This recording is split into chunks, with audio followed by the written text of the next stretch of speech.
Clutch motorcycle का एक बहुत महत्वपूर्ण हिस्सा है। यह मोटरसाइकिल के हैंडल पर स्थित क्लच लीवर का उपयोग करके नियंत्रित किया जाता है।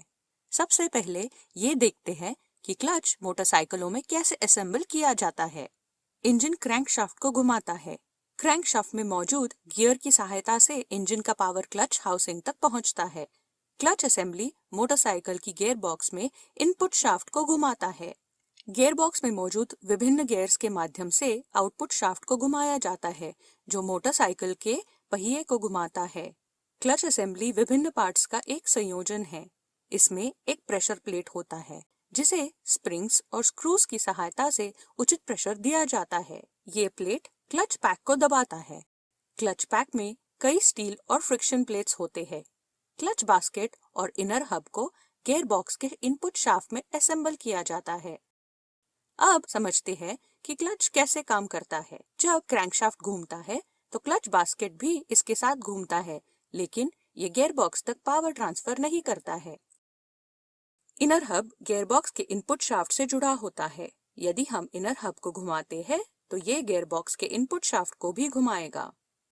क्लच की कॉन्सेप्ट समझने के लिए हम एक काल्पनिक कनेक्टर लेते हैं, जिसके बाहरी और भीतरी हिस्से पर दांत है, जो इनर हब और क्लच बास्केट से इंटरलॉक हो सकता है।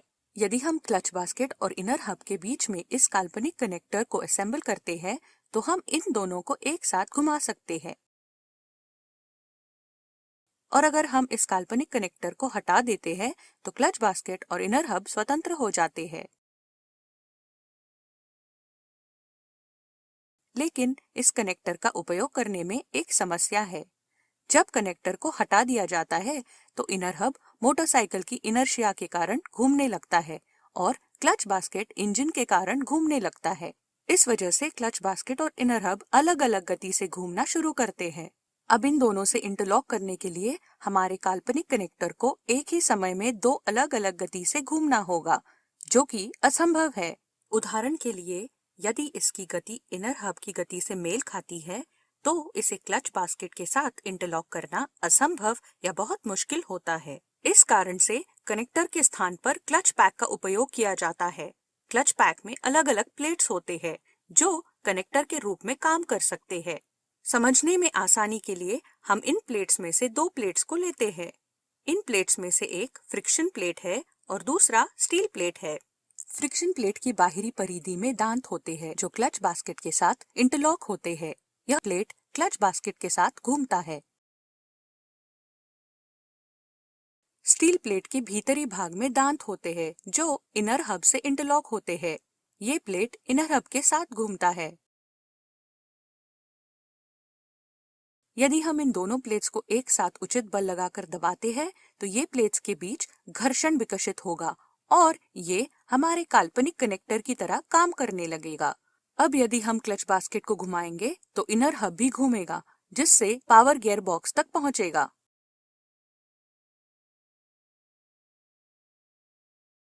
यदि हम प्रेशर को रिलीज करते हैं तो ये प्लेट स्वतंत्र हो जाते हैं, जिससे पावर ट्रांसफर बंद होता है।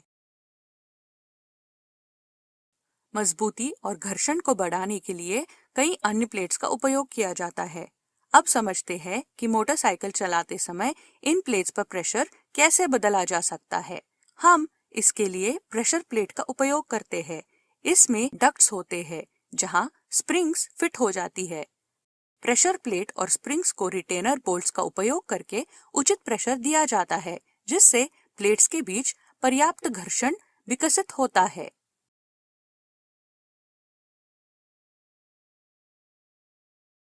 हम प्रेशर प्लेट को बाहर की ओर धकेलकर क्लच पैक पर प्रेशर को कम कर सकते हैं। यह प्रेशर को कंट्रोल करने के लिए हम क्लच लीवर का उपयोग करते हैं। क्लच लीवर को खींचने और छोड़ने से एक केबल या हाइड्रोलिक सिस्टम एक एक्चुएटर आर्म को घुमाता है। यह एक्चुएटर आर्म पुश रॉड को दबाता है। ये रॉड इनपुट शाफ्ट के अंदर के डक्ट से जाता है और प्रेशर प्लेट को धक्का देता है, जिससे क्लच पैक का प्रेशर कम हो जाता है।